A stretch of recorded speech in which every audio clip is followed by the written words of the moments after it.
Good morning class. Good morning बच्चों। आज हम क्लास 10 चैप्टर फर्स्ट रासायनिक अपक्रियाएं एवं समीकरण का अगला टॉपिक उपचयन एवं अपचयन अपक्रियाएं के विषय में अध्ययन करेंगे। उपचयन एवं अपचयन अपक्रियाएं किसे कहते हैं? तो पहली आपकी हेडिंग है उपचयन अपक्रियाएं।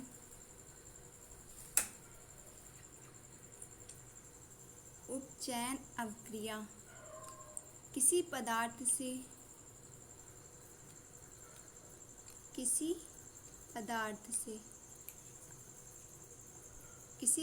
से ऑक्सीजन का योग अथवा हाइड्रोजन का निष्कासन उपचयन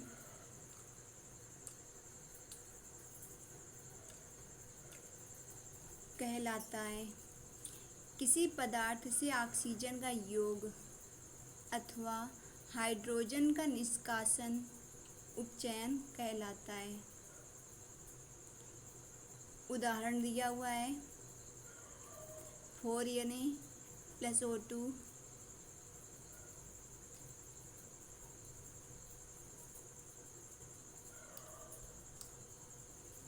एरो 2Na2O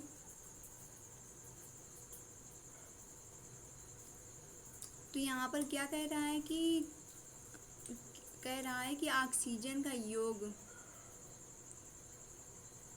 तो यहाँ पर 4Na + O2 है। ठीक, तो ये जो है ना इनका किसी पदार्थ से ऑक्सीजन का योग। ठीक, तो ये क्या हो रहा है, इसमें ऑक्सीजन का योग हो रहा है। ठीक, 4Na + O2 ठीक का दोनों जो हैं दोनों का क्या हुआ, योग हुआ, तो मिलकर क्या बना 2Na2O। ठीक, तो परिभाषा से हमने जो है ना एग्जाम्पल से हमको समझ में आया। क्या कह रहा है, किसी पदार्थ से ऑक्सीजन का योग अथवा हाइड्रोजन का निष्कासन उपचयन कहलाता है। ठीक, तो यहाँ पर जो है ना 4Na में O2 मतलब ऑक्सीजन का योग हुआ। ठीक है, Na क्या है, सोडियम है। ठीक, तो यहाँ पर सोडियम में ऑक्सीजन का क्या हुआ है, योग हुआ है, तो 4Na + O2 मिलकर क्या बने 2Na2O। ठीक है, तो यहाँ पर Na क्या है, सोडियम है। ठीक, O2 क्या है, ऑक्सीजन है। ठीक, तो सोडियम ऑक्सीजन मिलके एक नया उत्पाद बनाया। क्या बनाया, 2Na2O। ठीक, इसको क्या बोलेंगे, सोडियम ऑक्साइड। ठीक, अगली हेडिंग इसी में क्या है, अपचयन अपक्रिया। तो अपचयन अपक्रिया क्या है कि किसी पदार्थ से ठीक ऑक्सीजन का निष्कासन अथवा हाइड्रोजन से योग। ठीक, ऑक्सीजन का निष्कासन अथवा हाइड्रोजन से योग अपचयन कहलाता है। एग्जाम्पल में क्या दिया हुआ है, 2KClO3 सॉलिड है, फिर दिया है डैश डैश दिया है। ठीक, यहाँ पर तीर का निशान लगाना है आपको, इसको एरो बोलते हैं। तो यहाँ पर एरो 2KCl सॉलिड + 3O2। तो यहाँ पर क्या कह रहा है कि किसी पदार्थ से ऑक्सीजन का निष्कासन, तो यहाँ पर क्या हो रहा है, ऑक्सीजन का निष्कासन हो रहा है। किस तरह पता करेंगे, यहाँ पर दिया 2KClO3। ठीक, आपको एरो के बाद में पता हुआ कि यहाँ पर 2KCl अलग हो गया, प्लस फिर ऑक्सीजन को क्या कर दिया, निष्कासन हो गया है। ठीक है, 2KClO3 से 2KCl अलग हो गया और जो है ऑक्सीजन क्या हो गया, अलग हो गया। ठीक, तो यहाँ पर क्या बन गया, एग्जाम्पल 2KClO3 मतलब यहाँ पर एक एक अभिकारक है और यहाँ पर क्या दो उत्पाद बनाए।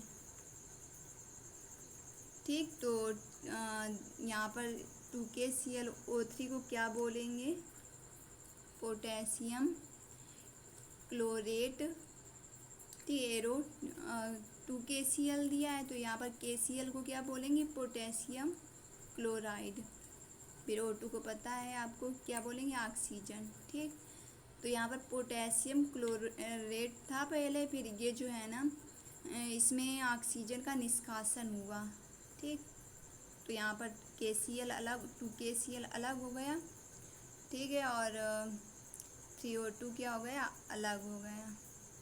ठीक है, मतलब KCl अलग हो गया और ऑक्सीजन क्या हो गया, अलग हो गया। ठीक है, पोटेशियम क्लोराइड अलग हो गया और ऑक्सीजन का क्या हो गया, इसमें निष्कासन हो गया। ठीक, 2KClO3 से।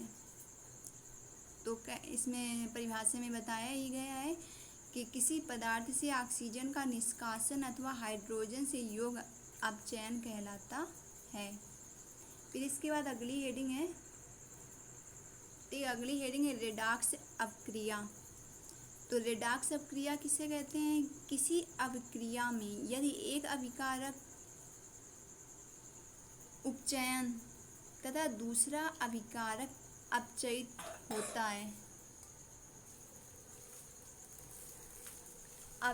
होता है, तो इन अभिक्रियाओं को उपचयन, अपचयन अथवा रेडॉक्स अपक्रिया कहते हैं।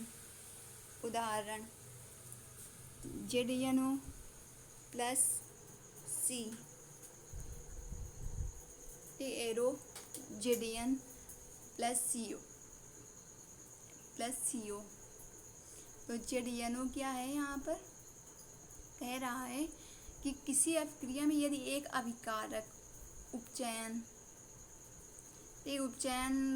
पता था ना कि ऑक्सीजन का योग होता है।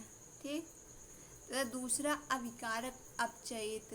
ठीक, तो जो है दूसरा अभिकारक अपचयित। ठीक, अपचयित में क्या होगा, ऑक्सीजन का निष्कासन होगा। ठीक, तो इन अपक्रियाओं को क्या कहेंगे, उपचयन, अपचयन अथवा रेडॉक्स अपक्रिया कहते हैं। ठीक, example ZnO plus C, arrow Zn plus CO। तो यहाँ पर क्या हुआ, यहाँ पर जो है ZnO अपचयित होकर, ठीक है, ZnO क्या हुआ, अपचयित हुआ है।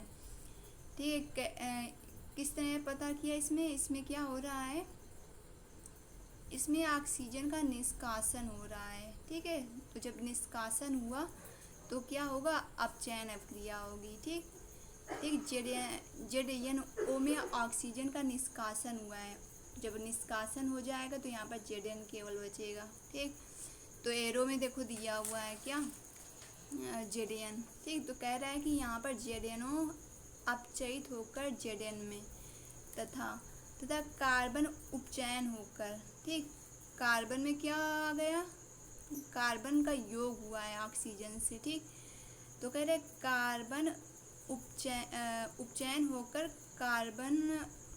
कार्बन मोनोऑक्साइड में बदल जाता है, CO में बदल जाता है। ठीक, तो यहाँ पर जो है ना आपको पता चला कि क्या हुआ। ठीक, तो किस तरह हम उपचयन समझेंगे और किस तरह हम अपचयन समझेंगे। ठीक, तो यहाँ पर आपको पता हुआ। ठीक, कि जब ऑक्सीजन का योग हो, ठीक, तो वहाँ पर कौन सी अपक्रिया होती है, उपचयन अपक्रिया होती है। और जब ऑक्सीजन का निष्कासन हो तो क्या होता है, अपचयन अपक्रिया होती है। ठीक, इसके बाद है ऊष्माक्षेपी तथा ऊष्माशोषी अपक्रियाएं। ठीक, ऊष्माक्षेपी अपक्रिया किसे कहते हैं। ठीक, तो देखें क्या कह रहा है, वे रासायनिक अपक्रियाएं जिनमें ऊष्मा निर्मुक्त होती है।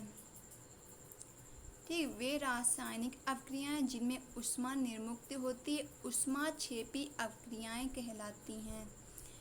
उदाहरण क्या है, C+O2 एरो CO2 प्लस 94, ठीक, 94 किलो कैलोरी। तो यहाँ पर C क्या है, कार्बन है।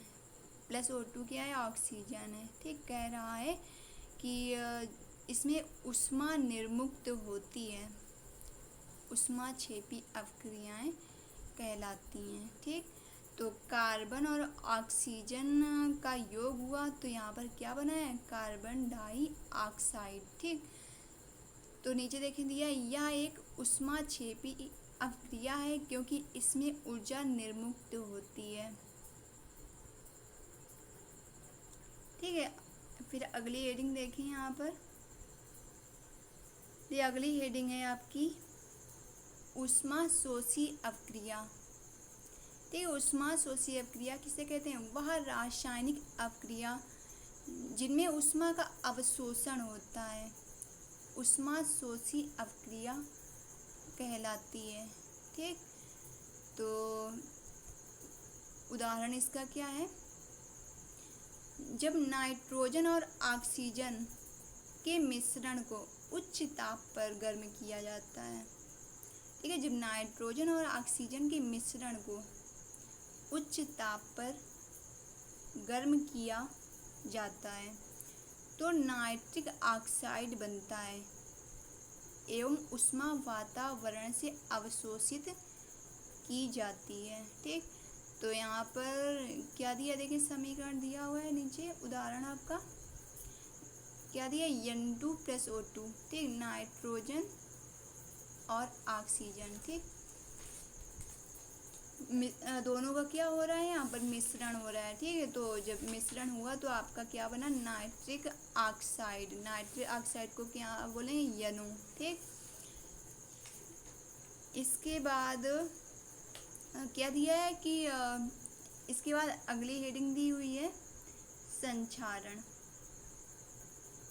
ठीक, संक्षारण क्या होता है, संक्षारण किसे कहते हैं, तो संक्षारण जो है आपका वह अपक्रिया जिसमें धातु वायु की ऑक्सीजन, ठीक है, जिसमें धातु वायु की ऑक्सीजन नमी या अन्य रसायनों से धीमी अपक्रिया द्वारा धीरे धीरे नष्ट होती जाती है, संक्षारण कहलाती है। ठीक, तो ये वो अपक्रिया है जिसमें धातु होती है, धातु क्या, वायु की ऑक्सीजन या नमी के द्वारा, ठीक, या अन्य रसायनों के द्वारा धीमी अपक्रिया द्वारा, ठीक, धीमी अपक्रिया द्वारा धीरे धीरे नष्ट होती जाती है, उसे क्या बोलते हैं, संक्षारण बोलते हैं। ठीक, तो संक्षारण कहलाती है।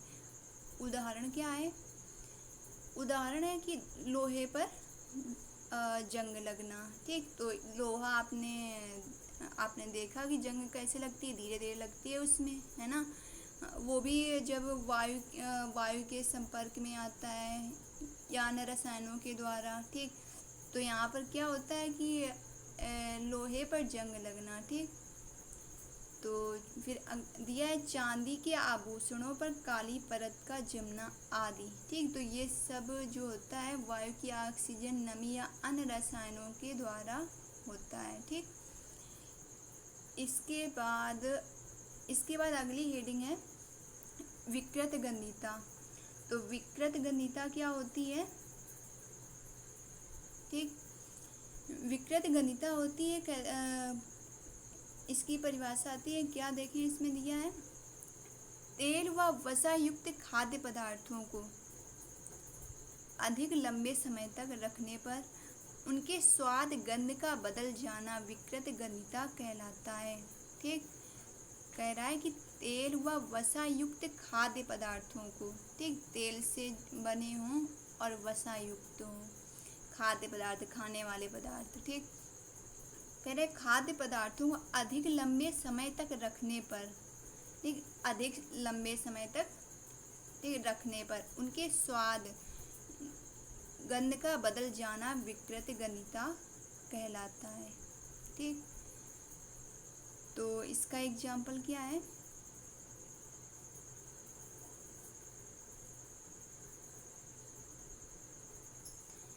इसका एग्जाम्पल है यदि पके हुए खाद्य पदार्थों को कम ताप पर रखा जाए ठीक है। यदि पके हुए खाद्य पदार्थों को कम ताप पर रखा जाए या उनमें प्रति ऑक्सीकारक BHA ब्यूटिलीकृत हाइड्रॉक्सी एनिसोल मिलाया जाए या नाइट्रोजन कम सक्रिय गैस के साथ पैक किया जाए।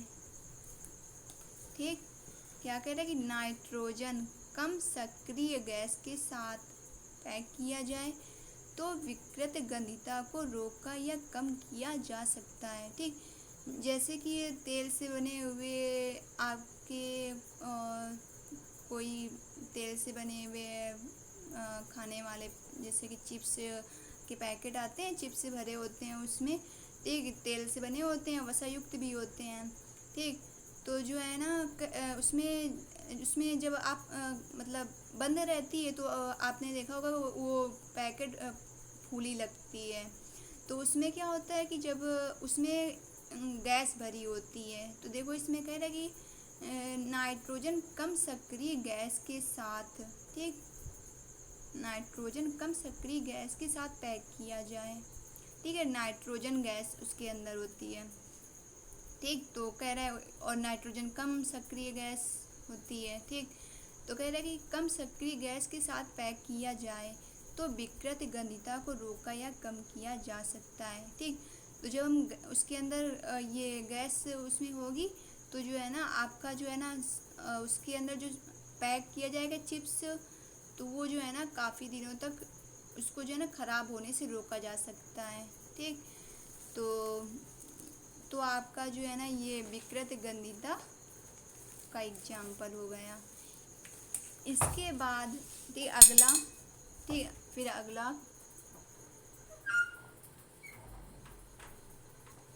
तो यहाँ से जो है ना आपकी क्लास समाप्त होती है। फिर अगली क्लास में इसी के आगे हम अगले टॉपिक के विषय में चर्चा करेंगे। ठीक, और इसी के आगे आपको अपनी नोट्स लगातार बनाते रहना है। सभी बच्चों को आपको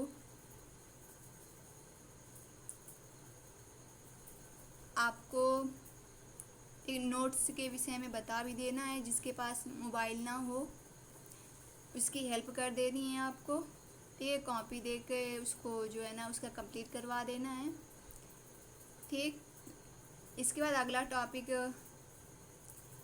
पढ़ना है। ठीक, तो अगली क्लास में ये अगला टॉपिक के साथ अगला टॉपिक पढ़ेंगे आप। ठीक, थैंक्स क्लास।